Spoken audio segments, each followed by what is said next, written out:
know what time it is, Nick? It's time for another episode of the theories of Friday 13th. I guess we have to call this one the theories of Jason Goes to Hell because it's no longer with Paramount, it's with New Line, which means they don't have the rights to the Friday 13th name. So from here on out, it's Jason Goes to Hell, Jason X, Freddy vs. Jason, blah, blah, blah, blah. So, okay. Jason Goes to Hell. Now, we were given false advertising with Jason Takes Manhattan because that was really only the last 20 minutes of the movie. This one is super false advertising. Jason Goes to Hell at the very end of the movie, and we don't get to see it. We don't? I want to see him in hell. I want to see Jason's day-to-day life in hell, and we don't get that. I want to see Jason just completely and utterly wreck all the demons down there, and Lucifer, being our main character, has to try and stop him before he gets to the throne of hell and beheads Lucifer. Well, unfortunately, we're barely going to get any Jason at all. Jason's in this movie for about 10 minutes of screen time. And well, you know why? Why that is? Well, I think I know why. Yeah. They couldn't afford Kane Hodder. Yep. Well, no, actually, Kane Hodder said that he got paid more for this movie than the previous movie. So even though he's barely in it, he got a nice payday at least. So I mean, I'm only in it 15 minutes. Give me $5 billion. You got it, Kane. You are our Jason. By this time, he's established as the Jason all the way until, unfortunately, Freddy vs. Jason, where he was replaced. So with Ken Kersinger, nonetheless. We've already seen Ken Kersinger die. So why was he the one to replace Jason? I have no idea. Well, let's say that for the Freddy vs. Jason theories eventually. So the director here, Adam Marcus, wanted to do something different. He wanted to take Jason in a different direction, and he did that. He did. This is definitely a different direction. There was one report that Sean Cunningham might have told him that he hates the mask, to get rid of the damn Jason mask. Maybe that's why we got this story, but this feels like a whole different movie with Jason somehow attached to it. But it was written as a Jason movie. So, yeah, whatever.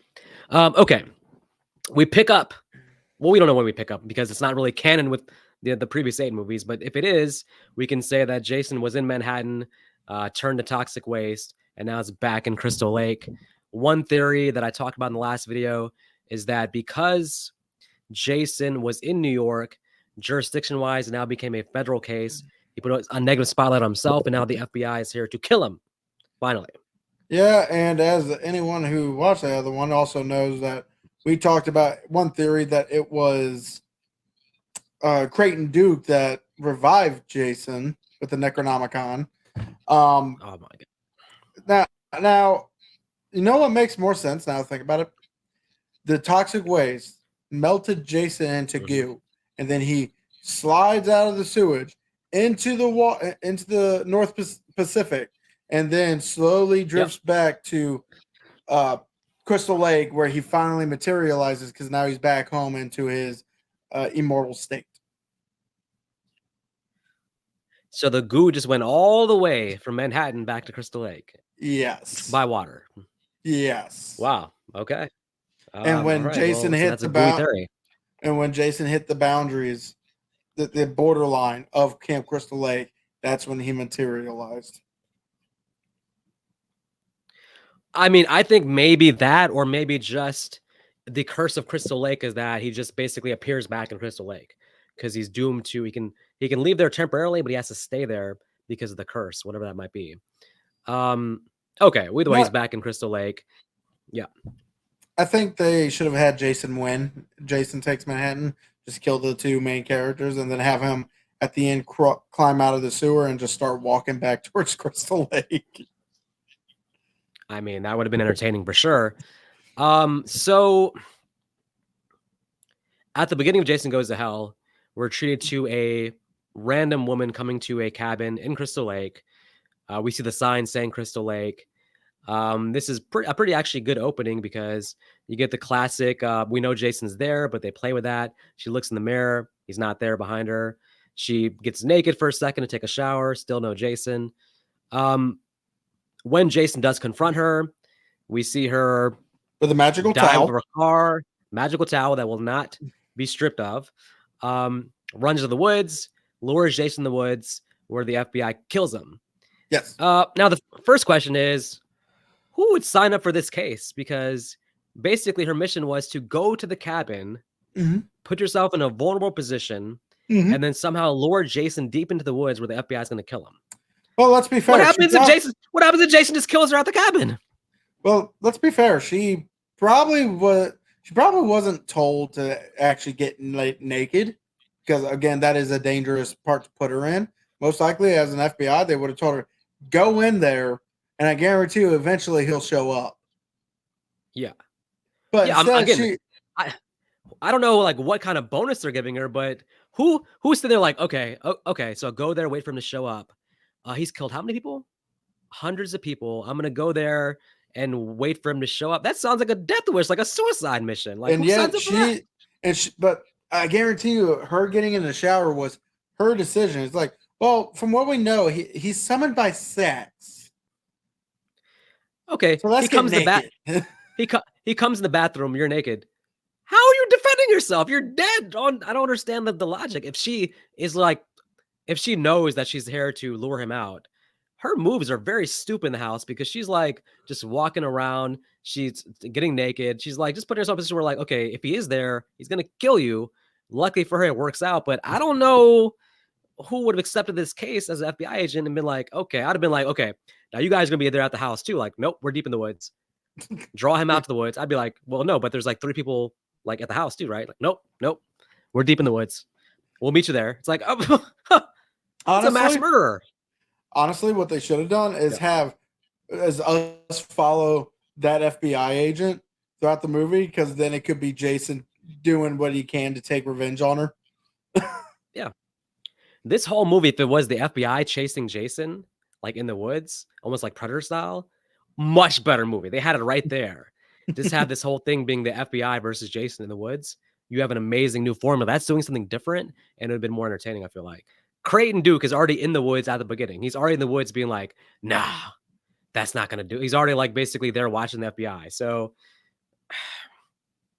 we can talk about who the hell is Creighton Duke. We can talk about for a second. Well, now, I got a quick question actually about Creighton Duke. Why, with him knowing that did not actually stop Jason, why didn't he take the heart and drive it to where he needs to drive it to, and have the person he needs to stab it before Jason can even materialize in any shape or form? Well, at the beginning of this movie, it seems that Creighton Duke's motivations are financially motivated. So he needs Jason to be alive so that they can pay him to then hunt Jason down and kill him.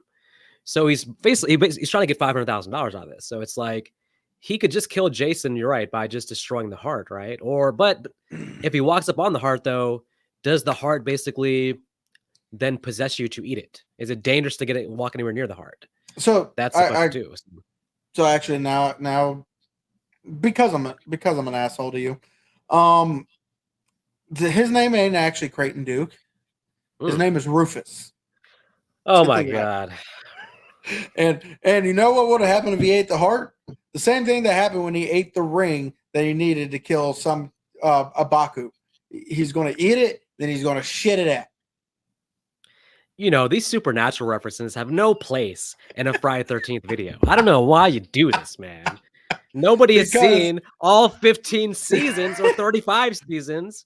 The second longest running show behind The Simpsons, probably, Supernatural.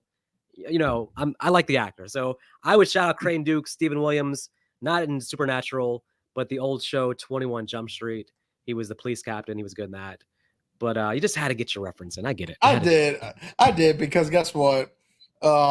Rufus would have probably done something about that heart. Granted, he's not really monetarily motivated as Creighton Duke. Yeah. But also, I just could not help it because they're the same actor. So yeah, I know. That's the only reason to bring it up. I would think so. So Creighton Duke is financially motivated, but he does know. How does he know how to kill Jason? Because it's not like Jason is a 300,000-year-old demon. In this movie, Jason's only been around for like 50 years. How does he know this mythology to only a Voorhees can kill a Voorhees? It sounds like he made this up, but then it happened to be correct, because I don't know where there's no book It's not gonna be the Necron. Oh, I guess maybe it's the Necronomicon. Maybe it Um, says how to take him out. But how do you know? How does he know the mythology here? I don't understand. wasn't there another movie that came out before Jason Goes to Hell that actually kind of used that same premise that only a person of the same blood? Oh yeah, Halloween. Yeah.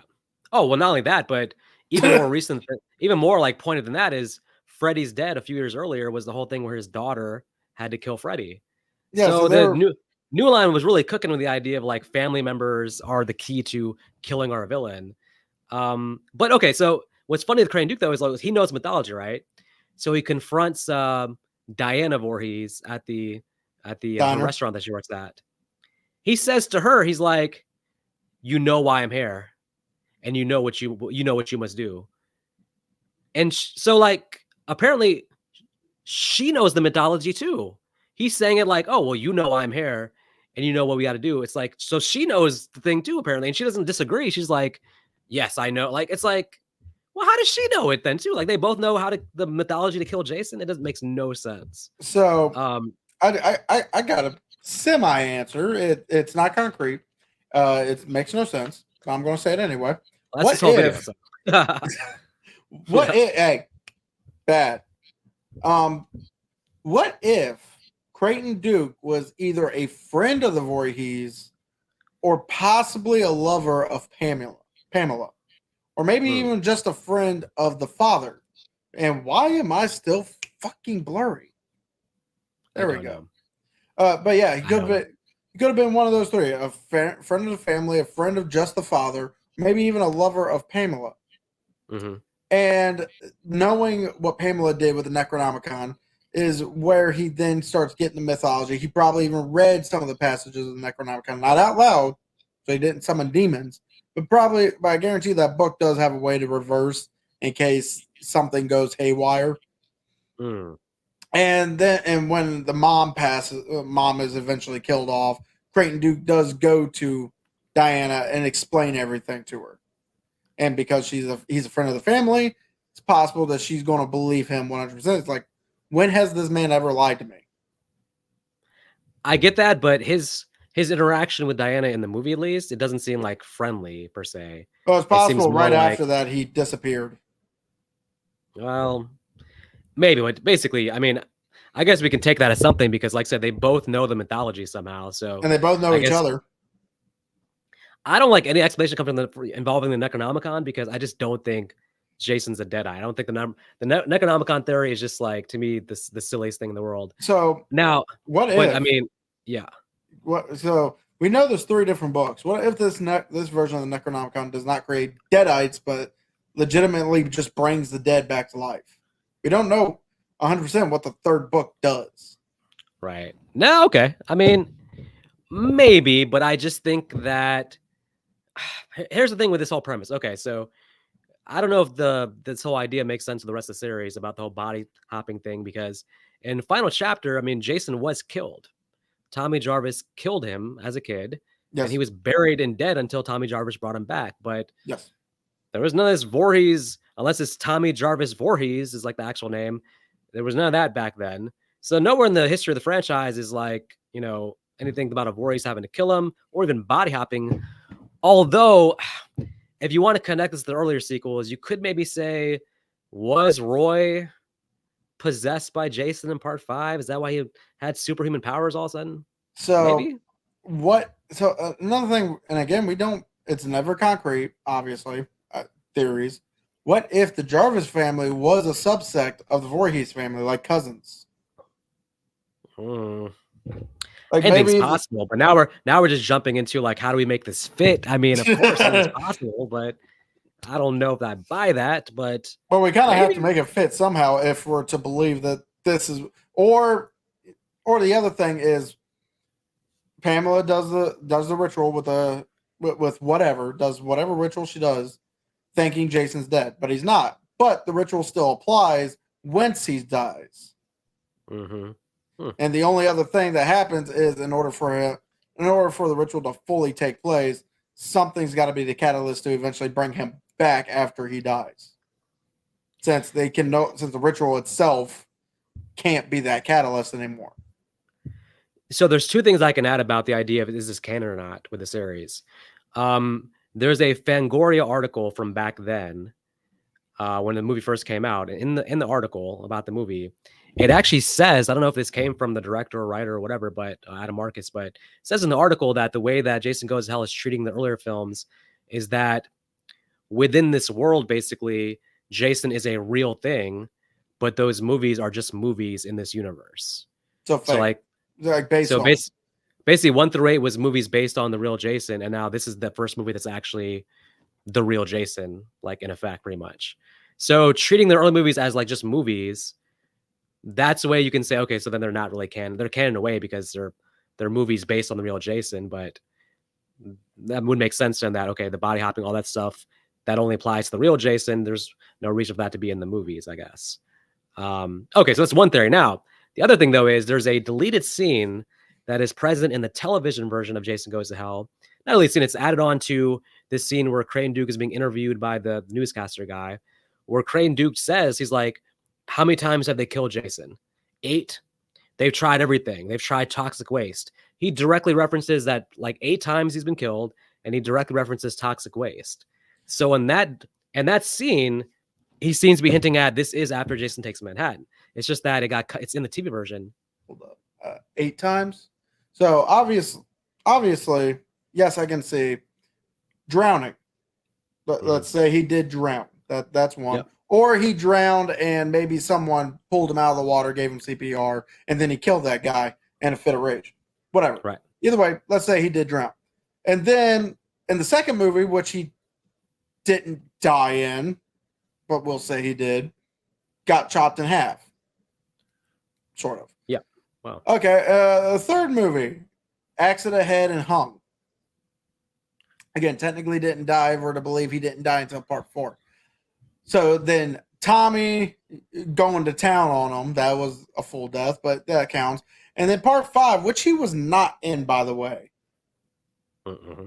All right. So, well, no, okay. Well, I before you go through all of them, I can just say, obviously, it was bad writing and trying to make it canon and inaccurate. Creighton Duke had no idea what he was talking about, but it was the idea of saying 8 times to indicate, yes, we know there's been 8 movies. And then specifically mentioning toxic waste is definitely talking about, his last death was Jason Takes Manhattan. Mm-hmm. But that's only the television version, so we can't really count that as canon per se. So you have those two things. You have those 2 possibilities. It is canon, as Creighton Duke says, or as Fangoria was saying, those are just movies in this universe, pretty much.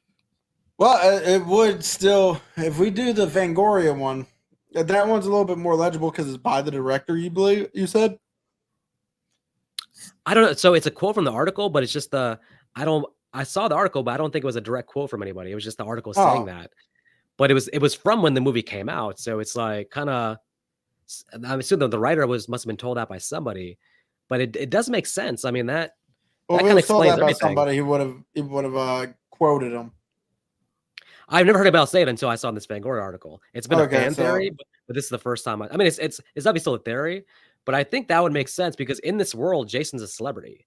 He's like a national, well-known, massive killer. There's self-awareness. The kids, when they're going to Crystal Lake, they're like, oh, now that Jason's dead, we're going to Crystal Lake. So he's much more well-known here than he was in the actual earlier Friday the 13th movies, where it always seemed like it was kids were like unaware of Jason. Well, now that you said now that he's dead, leads me more to believe 1 through 8 did happen canon-wise. And then you got the fact that more people were going to know him because he was actually in a more populated area in the previous movie. But now that he's dead, could easily mean like in that world, basically, there's been a lot of mysterious deaths like Crystal Lake, let's say, and then some people picked up on it and made movies about it, but he was never caught. So they could still be movies in that world. We don't know.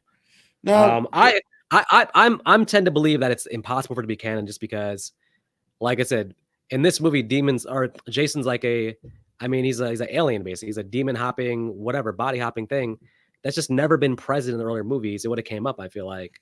So it's impossible for me to accept this as canon. I think when New Line took over Jason, their Jason movies is a whole different thing than the earlier ones. My opinion only, of course, my theory. It's just hard to fit this with those earlier movies where none of this stuff happens. Well, then my Creighton Duke theory is still possible. at least. Well, one, so there's a couple things about Creighton Duke I'll say too. Supposedly there's a cut scene from the script that gives Creighton Duke some more background, because in the movie he says, "Remember me?" indicating a past experience with Jason. Apparently there was a scene cut explaining, or him talking about basically when he was a teenager with his girlfriend. I guess young boy Jason or some version of Jason had pulled his girlfriend into the water. And ever since then, Creighton Duke had like dedicated his life to like taking down Jason. So that's supposedly his backstory that was cut out the final thing. But it was like his girlfriend was killed by Jason when they were like teenagers. You know I don't what? know when in that timeline that would happen, because like I said, we know that all the times where Jason was around. So maybe it was like the Rennie thing from part 8 where it was, little kid Jason did it. Well, I don't know. you just mentioned that this movie is all the previous things are movies. So at this point, it's completely fresh. They can do whatever they want with it. Yeah. But the only problem with that means they should have taken out the "Remember Me" part. If they took that line, if they took that scene out that explains that backstory, they should have taken out him saying "Remember me," because at this point it's like, well, no one remembers you. Why should we? Yeah, I guess it leaves it kind of mysterious. Like, oh, they do have some past, some background. We just don't know what it is. But and then you kill them off. I mean, I think everybody would love almost a dang spin-off movie of just fallen Creighton Duke. I mean, that character's so interesting to be only in one movie for a few minutes. Such an interesting character that you could have got way more out of. Maybe do a whole Creighton Duke show where he goes after any type of monster, not just Jason, but have one where he goes after Freddy, have one where he goes after Michael.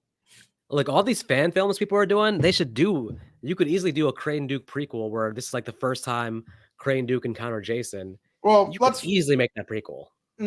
So the whole thing with the Creighton Duke is he was literally brought to life by the actor himself.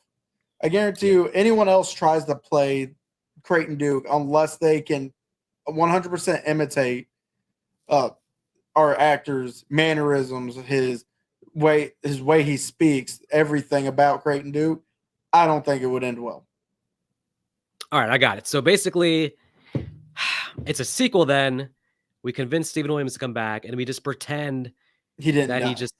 He passed out unconscious at the end. He didn't actually die. So we have to go. He's been in physical therapy the rest of his life. Yeah, he's finally out the hospital. His back is fine.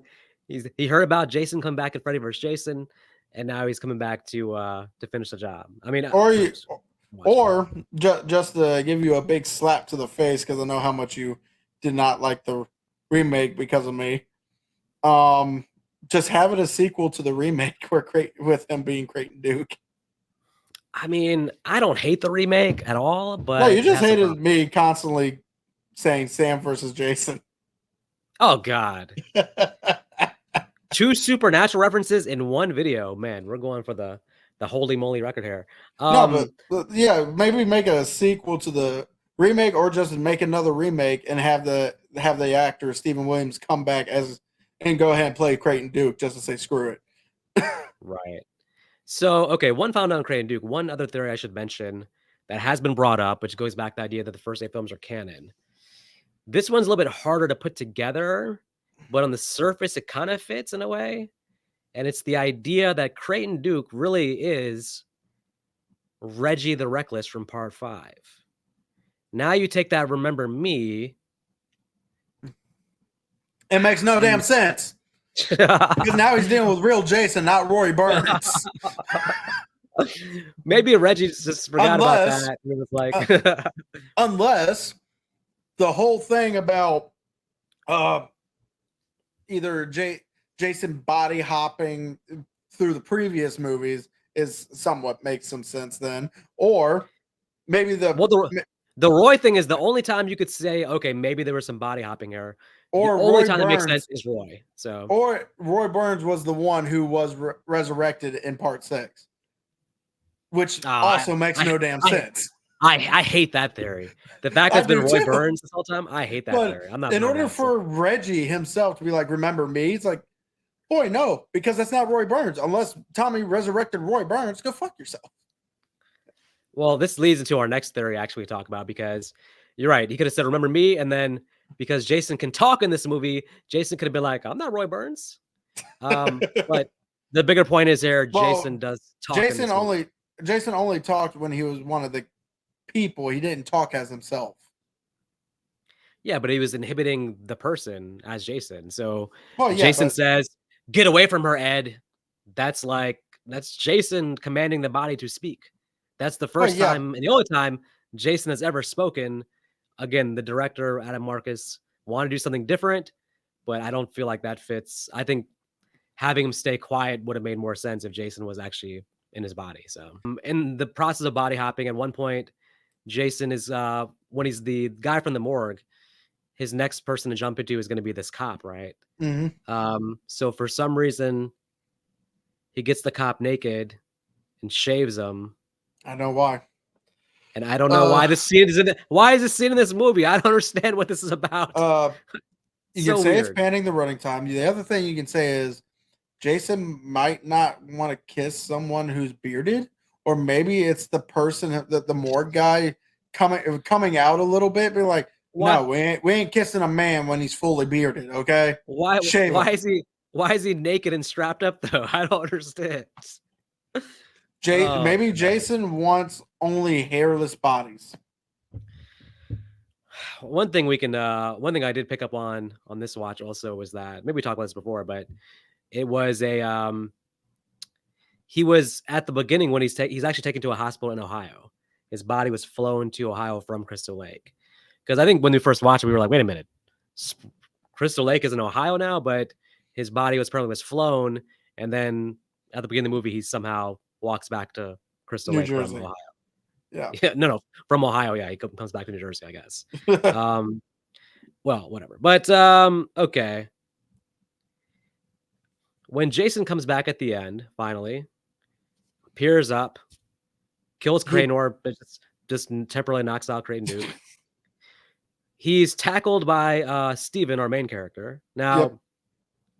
Jason, who is probably about 100 pounds heavier hair than he was in the previous movies, apparently seems to be a lot physically weaker because I can't imagine somebody tackling him in the earlier movies where he flies out of a window from this dude tackling him.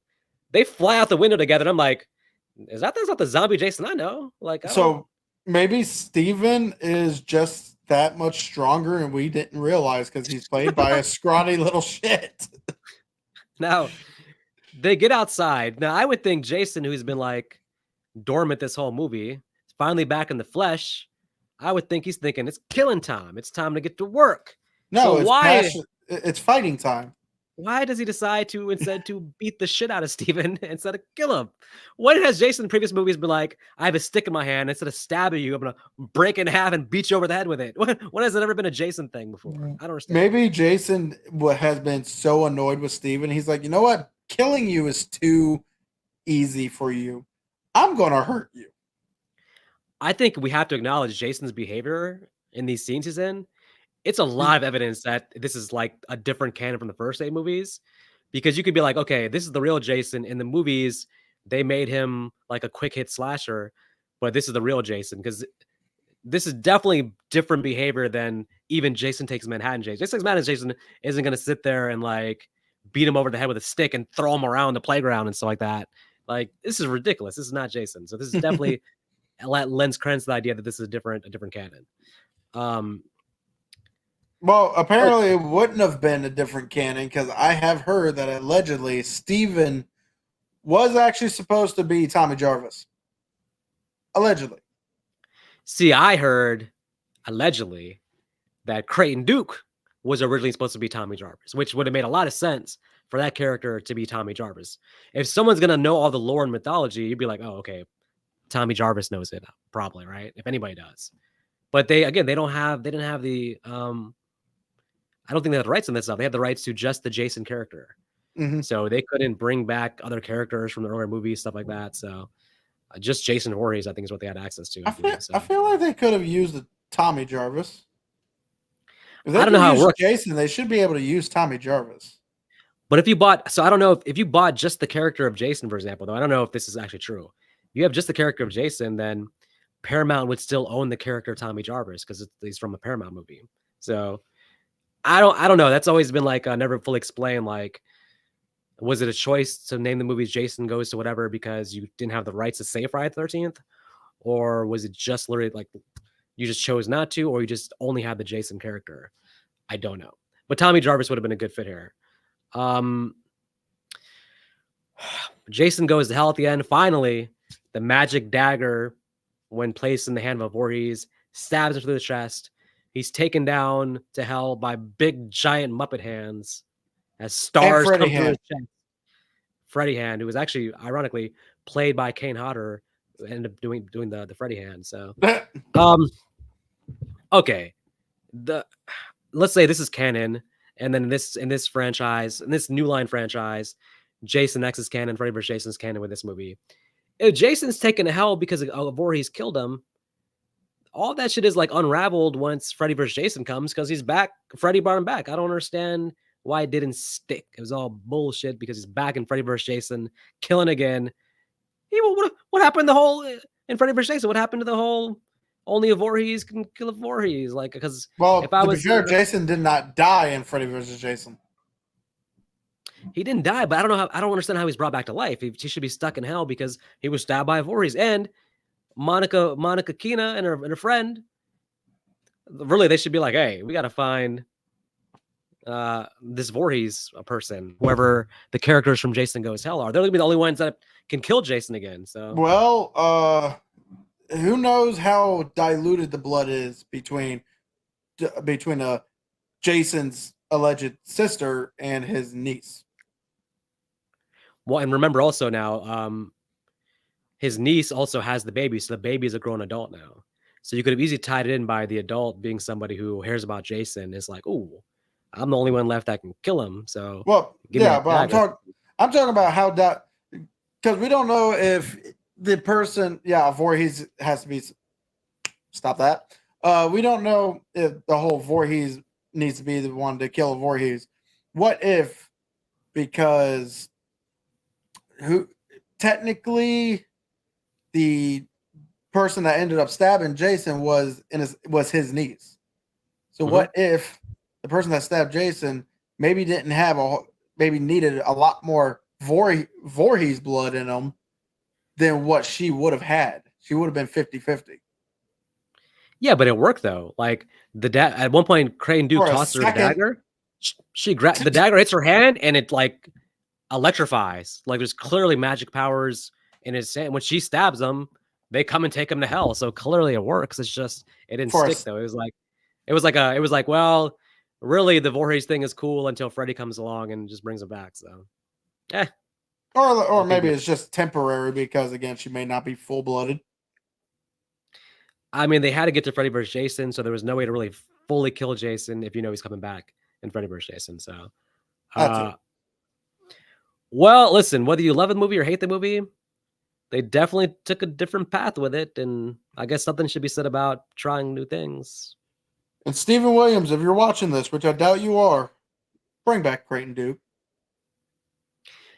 Man, someone's got to convince me to do a fan film, something. I mean, it can be an older version of Creighton Duke who's like just, again, coming out of the hospital after years of intense physical therapy.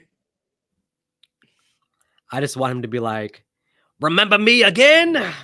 That's not the right way to say it. Just say something, Anyway, as always, cutting to like a graphic says 20 years later and cutting to Creighton Duke being like, yeah, I had some back pain for a while, but I was all right. Perfect. As always, y'all don't have to go home, but y'all do have to let Vic know that short attention spans is not good when watching movies. What? Well, listen, there's 2.5 hour epics, the A24 films, and then there's Jason Goes to Hell, and you don't need much of an attention span for Jason Goes to Hell. So that is fair. Anyway, so I got Hercules to watch. All right. Well, you got the old TV show. All right, there you go. I also got Cena. Really? Are you about to marathon the entire thing, huh? Not yet. I just wanted to be a dick. You should get if you like those, you would probably like Briscoe County Jr. You should look that up and try an episode. It's Bruce Campbell around the Evil Dead time, but it's like the same people kind of work on it that worked on, I believe, Hercules and all that. So.